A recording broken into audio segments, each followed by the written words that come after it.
Hello, listeners. I'm Timstradamus, and it's that time of year where Voyse has to listen to Pentatonics and Lindsey Sterling on loop. On loop. And as you can tell, joining me as always is my talented and beautiful co-hostess, Voyse. Good morning, Timstradamus, and welcome all listeners. As we go into the Christmas season, remember, it's all fun and games till Santa checks his naughty list. Not this year, Santa. I've been good. For new listeners, Voyse and I enjoy reading and talking about stories from the internet that are interesting, funny, and dramatic. Because of our love of stories, we've come together and created this channel to share with you those experiences. And give you some eggnog for that. Eggnog. Mm-mm-mm. Well, it looks like we have another shout out to make. Yes, we have another patron. Welcome in, Sloan the Toad. Yes, welcome to the tea club, Ribbit. Appreciate you. So, Voyse, what have you brewed for me this morning? Well, I crafted for you a tea that was actually prepared, but it sounded just right to go ahead and start us off on the right foot. It's actually called a holiday chai tea. And it seems like they created this to be a black tea that has cinnamon, allspice, cloves, and nutmeg. Sounds good. Oh, yeah. That's, it's like a spicy gingerbread. Oh, I'll have to see if I can replicate that in the kitchen. Yeah, a 4 out of 5. Ooh. Well, while you go ahead and enjoy your morning brew, why don't we go ahead and delve into these stories? For any listeners wanting to follow along, all story links are in the description below. For our first story, am I the a-hole for making a comment about my stepsister? I, 16 male, can't really figure out why my stepsister, 16 female, goes from cool, chill, nice, to just taking cheap shots at me out of nowhere. On Tuesday night, her mom / my stepmom asked if we had any big plans coming up for this weekend. I said I was meeting up with people Saturday. My stepsister goes, "Oh, good, so you can break curfew again." I'm not great about curfew. It's hit and miss. If the night's boring, I'm home on time. If it's a fun night, I'll stay out, take the consequences later.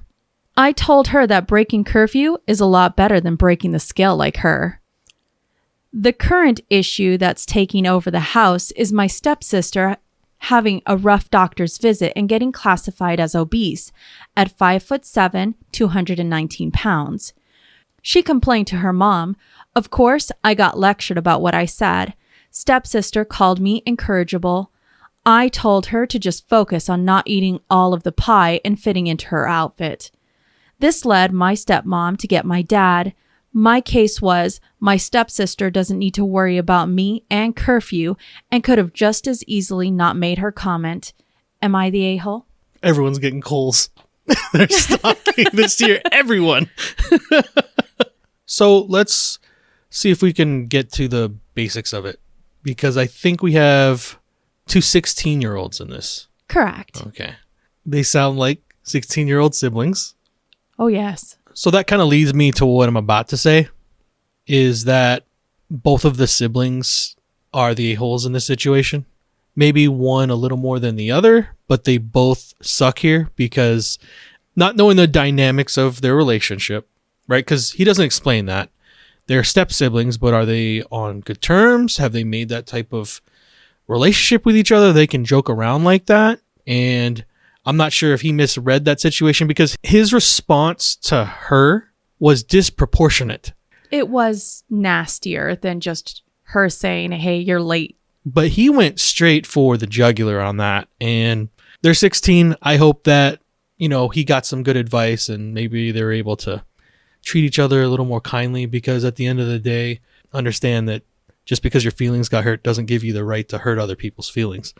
It's how you react to the problem that makes you who you are. Well, the consensus on Reddit is that our OP is the a-hole. And the reasons for this is they just see it as a bit of teasing between siblings. But, as you said, he took it to the jugular. And instead, our OP was body shaming and attacking someone's insecurities in response, which definitely made it very skewed in how he reacted to this whole situation. Now, I actually side with you on this. I think everyone sucks here. I don't understand their relationship, and I think that's what makes this really difficult. This is a blended family. Yeah. On top of that, you have our OP that says that he doesn't understand the hot and cold between him and his stepsister.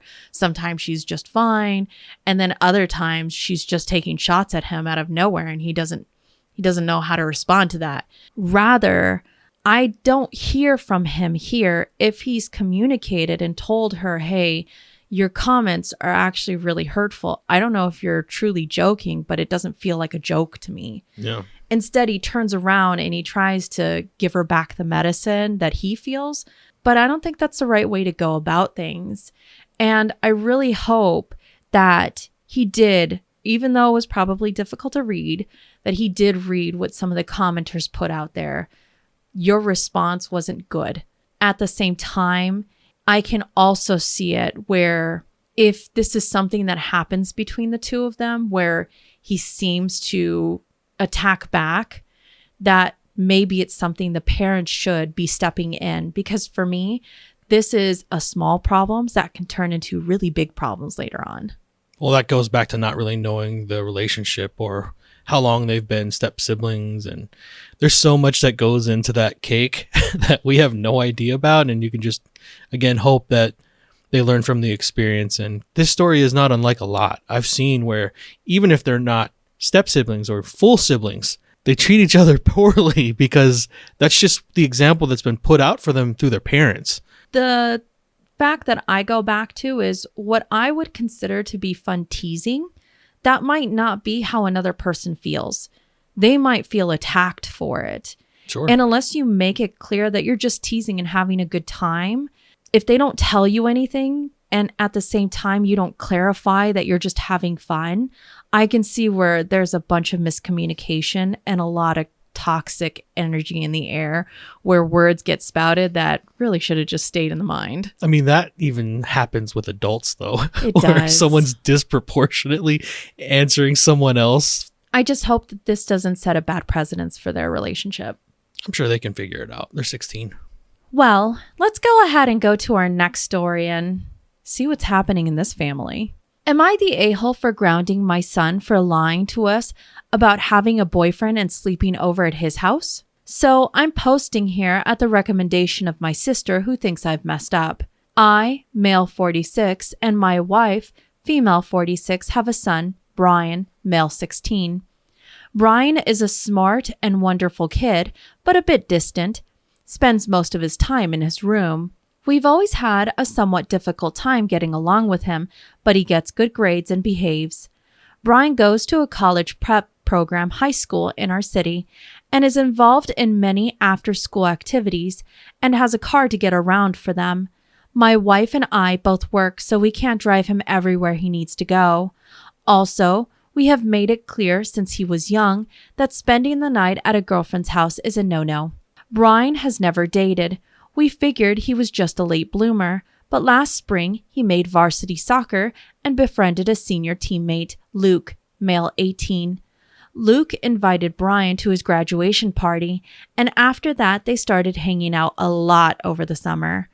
Brian started to spend the night at Luke's house multiple times a week, which is unusual behavior. I also checked Brian's computer and found gay porn, but kept this to myself. We confronted him because he was out of the house 2 to 3 nights a week, and he denied that he and Luke were having sex. It turned into a yelling match. Luke left for college in August, and the subject was dropped. Fast forward to a few weeks ago. Brian came home and broke down crying after a swim meet, and finally confessed that Luke had broken up with him over the phone at some point this semester because he couldn't do long distance. We comforted him, and we're very glad he finally opened up and we learned the truth. However, I informed him that he would be grounded from his car and some other things because he lied to my wife and I about having a boyfriend and sleeping at his house. He absolutely lost it and told us he wished he never said anything, which hurt our feelings, but did so because he couldn't take the pain anymore. He said I said some homophobic things in the past. Disney shouldn't have gay days. Non-reproductive sex is dysfunctional. Gay corn is disgusting. And said he never felt comfortable telling us. I told him, frankly, I don't even remember saying those things, and I think they're irrelevant/excuses for the fact that he lied about dating someone behind our backs. Brian, like usual, stormed into his room and slammed the door. Brian's grades and sports performance are now falling. He says because he has to coordinate rides everywhere and because he can't hang out with his friends. But I feel taking away his car and friend time is the right punishment because he lied about sleeping over at his boyfriend's house.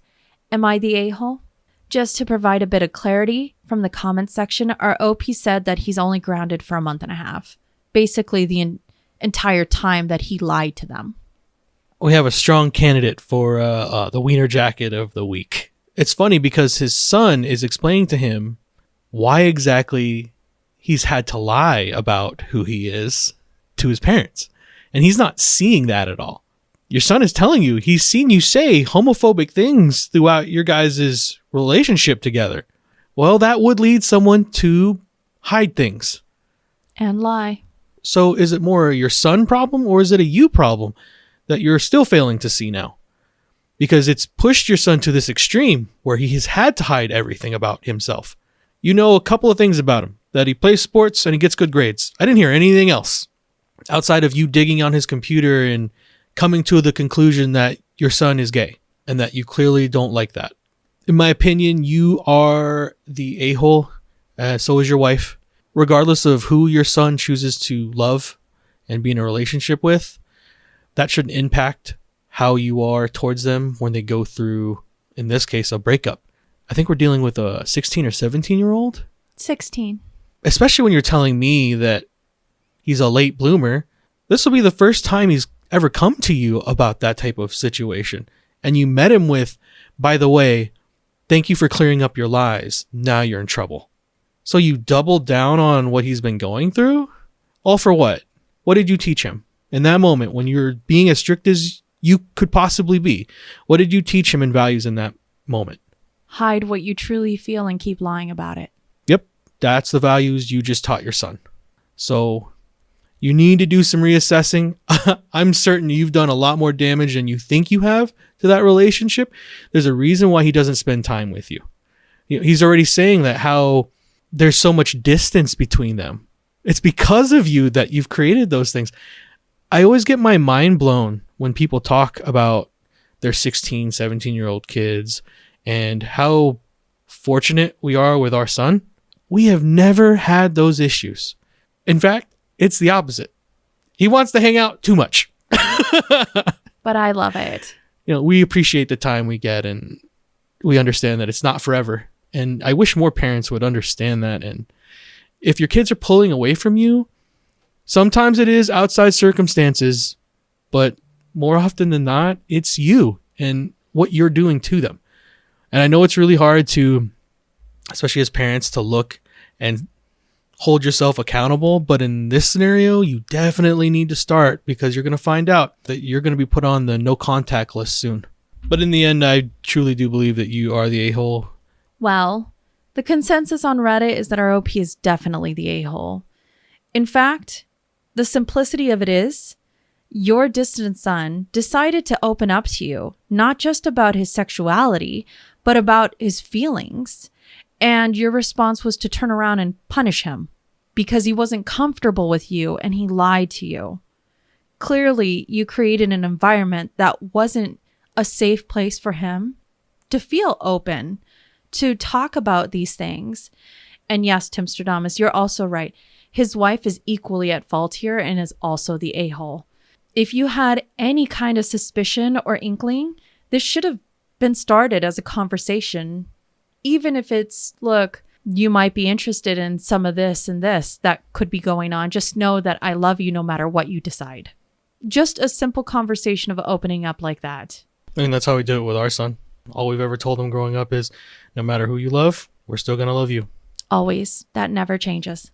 Well, let's walk away from some of this family stuff and let's see into some of this new relationship stuff.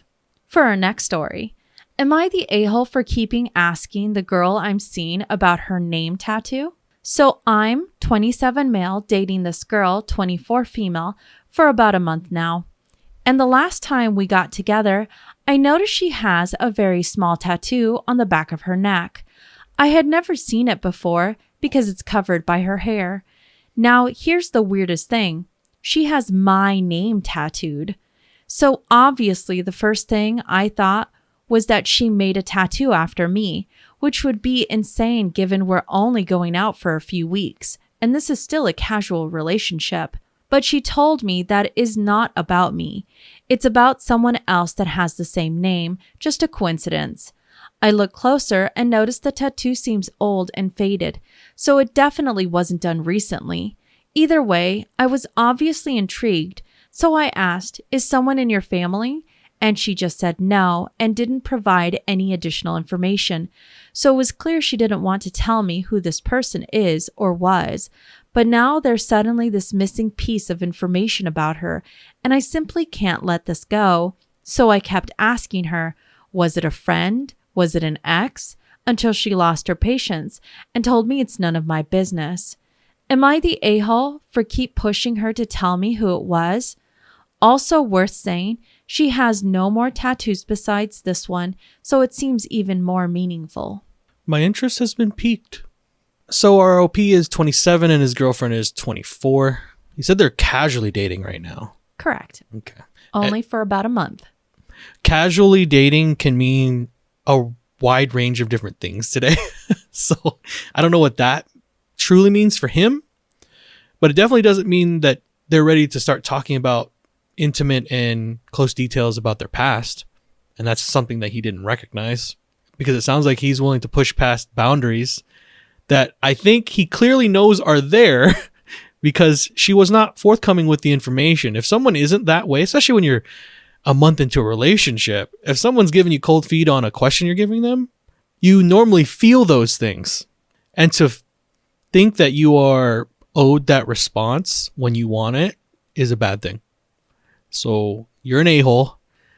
I understand wanting to know things about someone's past. When you're dating, you're right. It is peculiar that there's one tattoo on her body and it happens to be your name, but not you. Those are interesting circumstances. I'm not going to lie. I would like to know that answer too. But if it's something that you want to know, you have to earn the right to know. And that takes time and trust, and you have to build those things in a relationship. Well, it's like you're reading Redditors' minds. This one's a real easy one. The consensus was that our OP is the a-hole for pushing. They put it simply as this. The end of the line was that she doesn't want to tell you.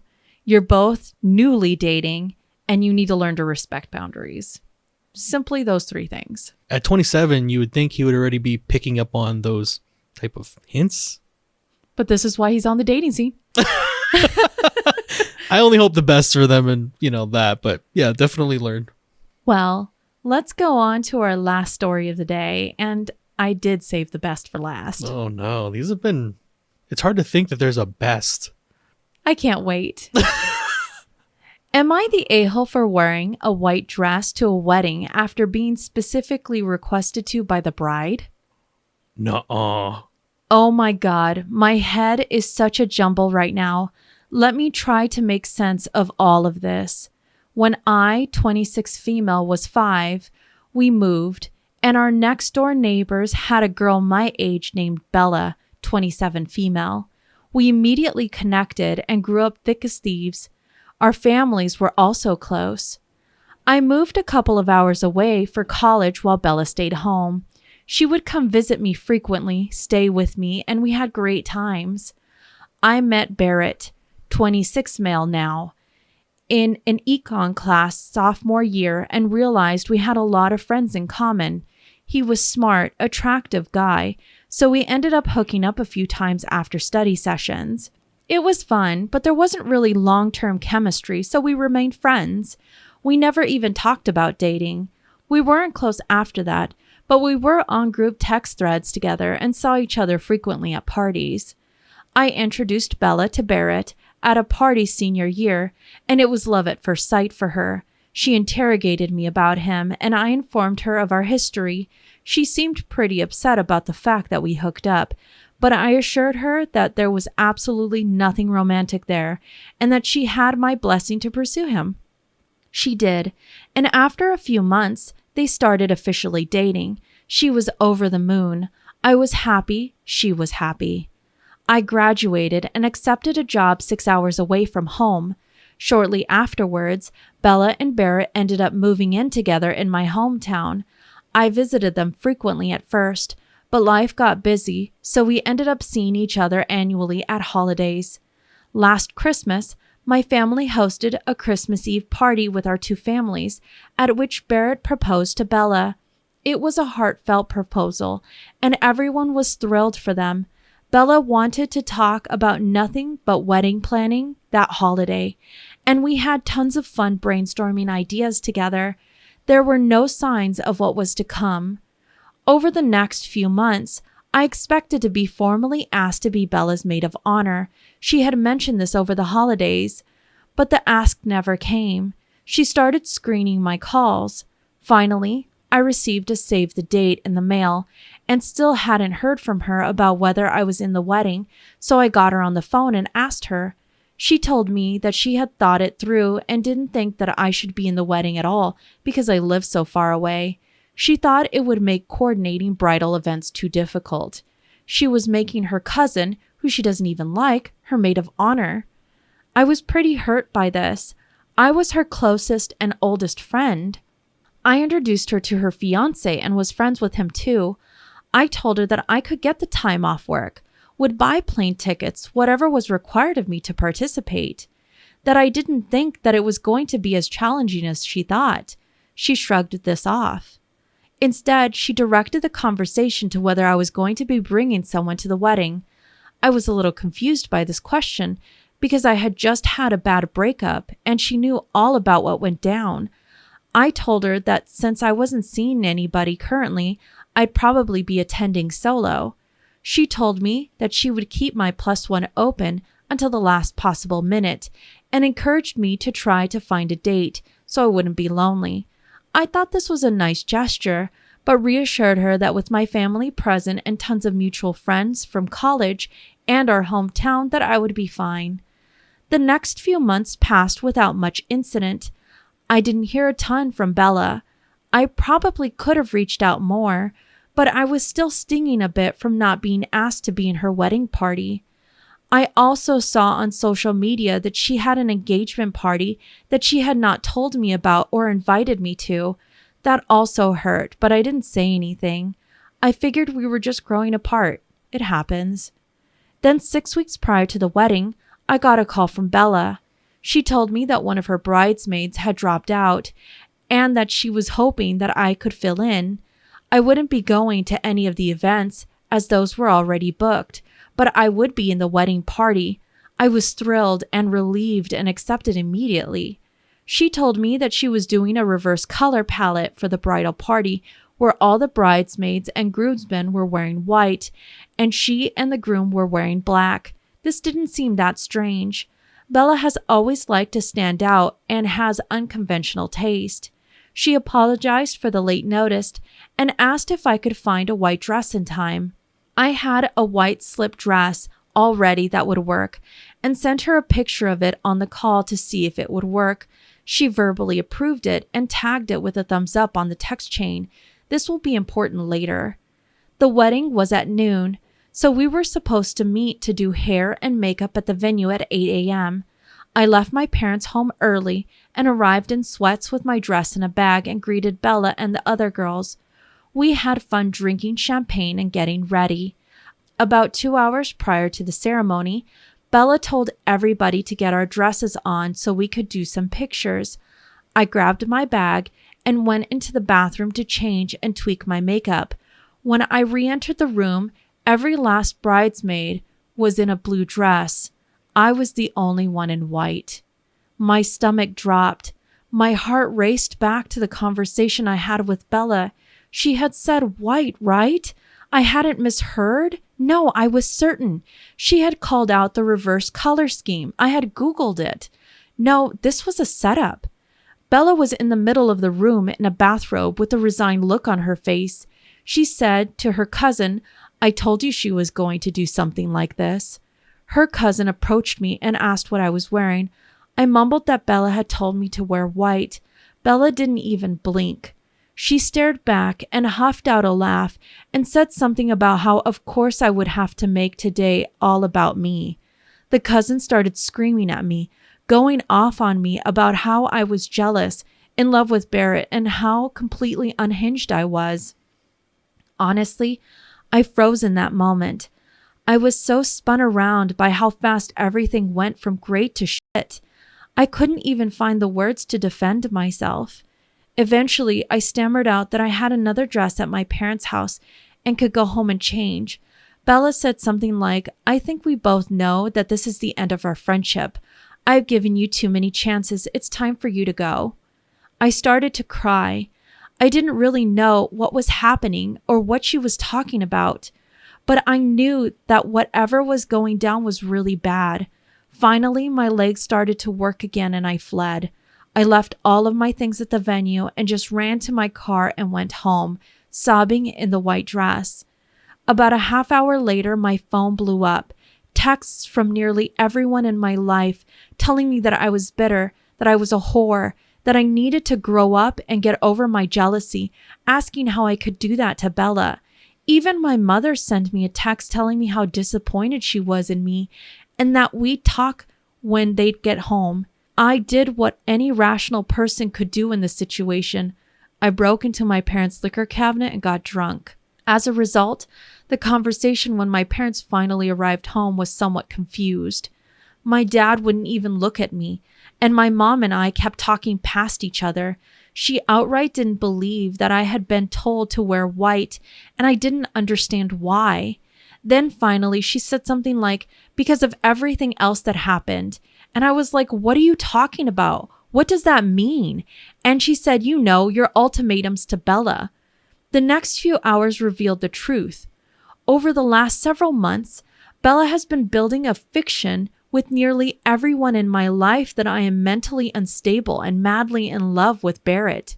She has concocted a web of outlandish tales and systematically poisoned my family and friends against me. My boyfriend apparently dumped me because of my feelings for Barrett. Lie. He cheated and I dumped him. I told Bella that she needs to choose between me and Barrett. Never happened. I told Bella that I couldn't be in the wedding party because I couldn't support her marriage given that Barrett was meant for me. Lie. I had a major meltdown before the engagement party, and that's why I wasn't there. On and on, lies on top of lies. In all of these stories, Bella has painted herself as the patient, long-suffering friend trying to deal with a friend clearly going through a tough time. She expressed understanding for my unrequited love for Barrett and empathized with how hard it must be for me to see her marry the love of my life, and has made great efforts to try to sustain our friendship despite how complicated the situation is. The lie has been going on for so long, my mom literally did not believe me. Finally, I grabbed my phone and handed it to her and told her to go through my text messages with Bella, asked her to show me any evidence of any of that happening.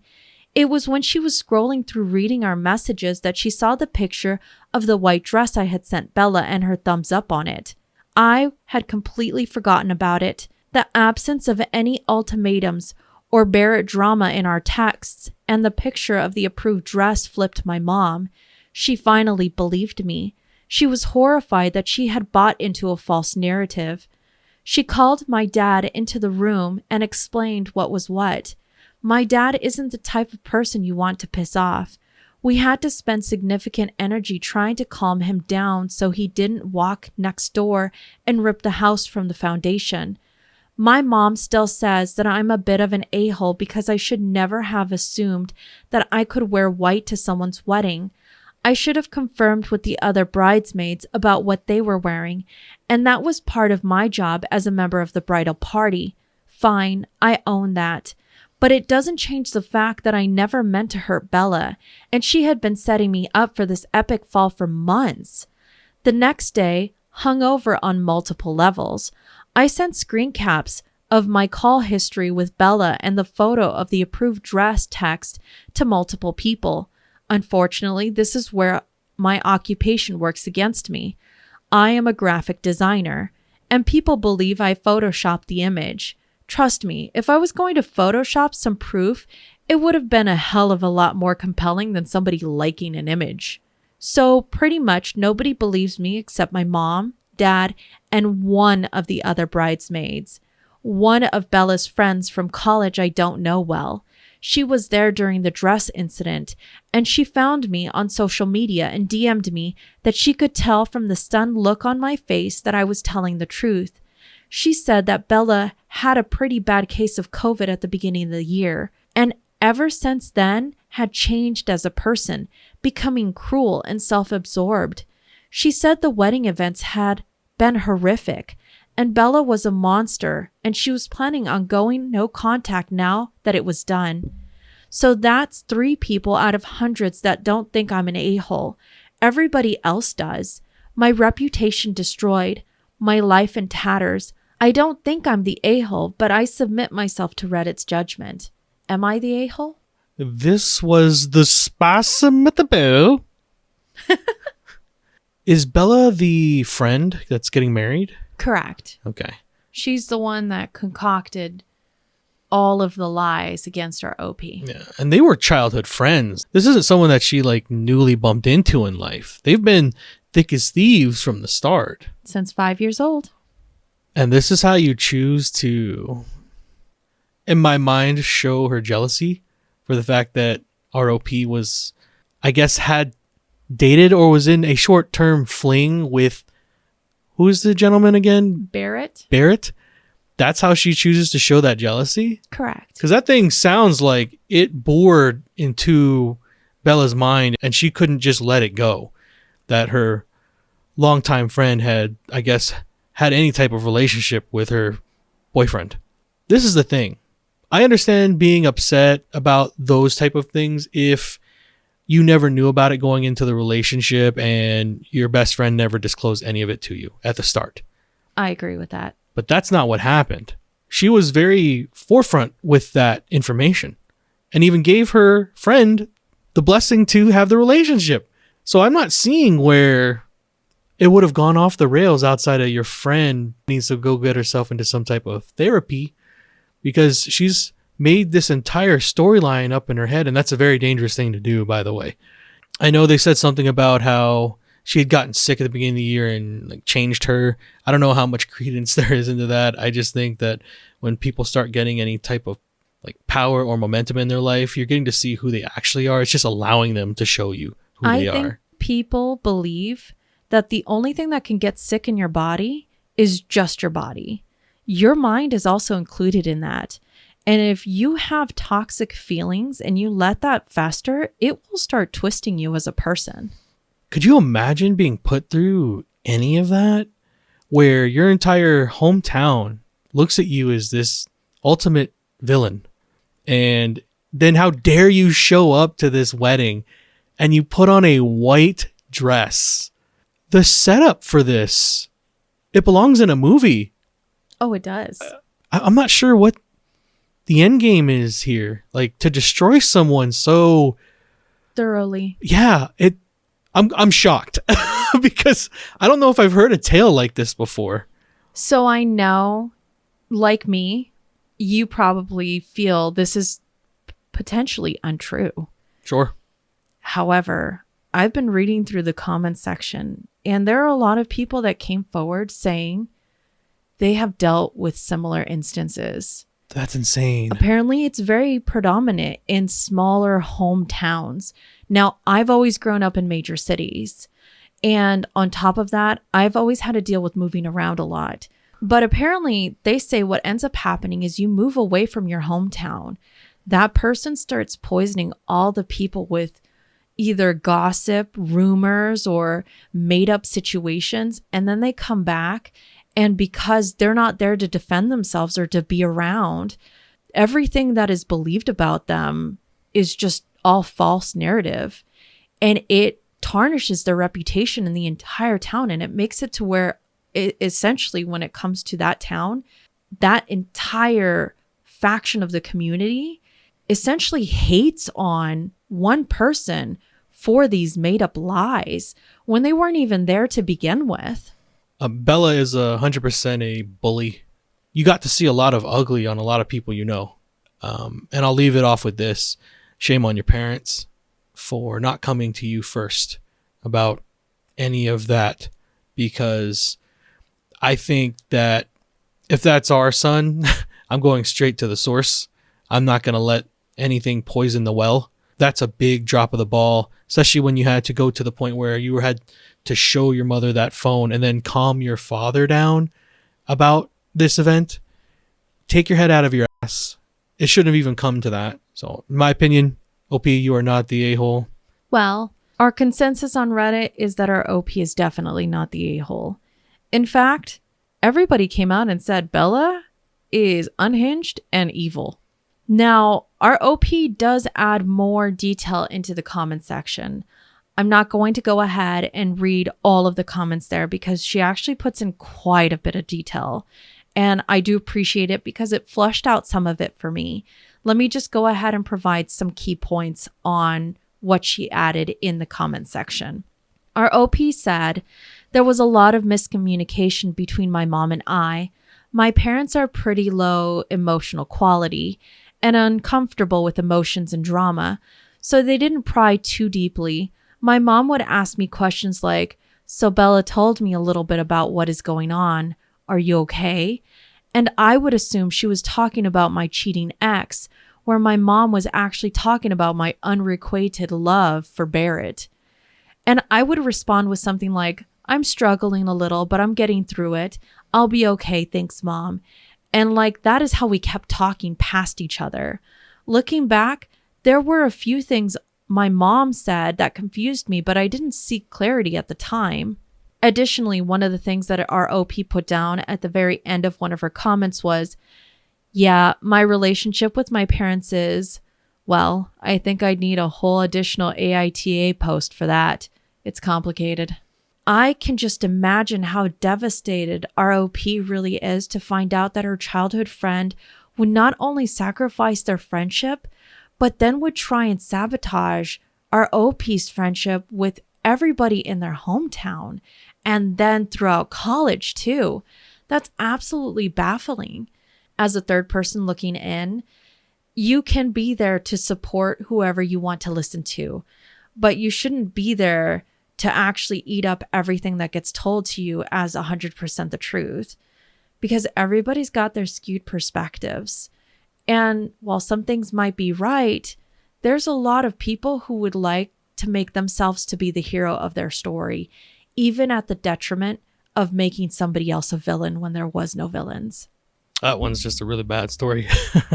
So, was that our last story? That was our last story. What a peculiar way to end off Monday with. With high drama? Yeah. Well, I do wish that OP the best. Just stay strong. There are better friends just around the corner. Don't close your heart to things just because of this type of incident. There'll be people that care and love you the way you should be. Agreed. Well, as our stories come to a close, don't forget, you've seen the world what you carry in your heart. If you have enjoyed listening to us read and talk about today's stories, please rate, subscribe, and turn on notifications for new content. We regularly post on Monday, Wednesdays, and Fridays. We would love to thank all of our patrons for your continued support. Yes, we love and appreciate every single one of y'all. And as always, listeners, we look forward to hearing your opinions in the comments below. What did you think about the stories today? That last story is a doozy. Yep, what a douchebagette. I wonder if any listeners have had similar situations. We look forward to hearing them if you have, though, because wow. Big wow. And remember, if you post it, maybe we'll see it on the internet. I think I need some hot cocoa to cheer me up. Wah.